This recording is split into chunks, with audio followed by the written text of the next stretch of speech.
முன்னாள் முதலமைச்சர் வணக்கம். நன்றிங்க சார். எப்படி இருக்கீங்க? நல்லா இருக்கு சார். ஜெயலலிதா அம்மாவுடைய பிறந்த நாள் நிகழ்ச்சியை முடிச்சுட்டு வந்திருக்கீங்க. என்ன வேண்டிக்கிட்டீங்க உங்க இதய தெய்வத்துக்கிட்ட?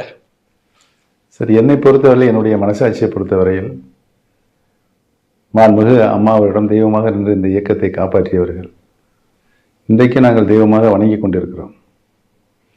இந்த அனைத்து இந்திய அண்ணா முன்னேற்றக் கழகம் இணைந்து செயல்பட வேண்டும் என்ற கோரிக்கையினை மாண்புமிகு அம்மாவுடைய பாதங்களை வைத்திருக்கிறேன்.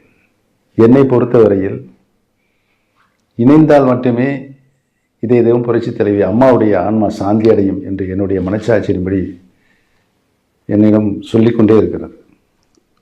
புதுசா இருக்கு நீங்க சொல்றது. அவங்க ஆன்மா சாந்தி அடையணும்னா கட்சி ஒன்றிணைய வேண்டும் என்று அது உங்க விருப்பமா இல்ல அவங்க ஆன்மா விருப்பமா? எப்படி இன்டர்பிரட்? என்னுடைய மனசாட்சி சொல்லிக்கொண்டே இருக்கிறது.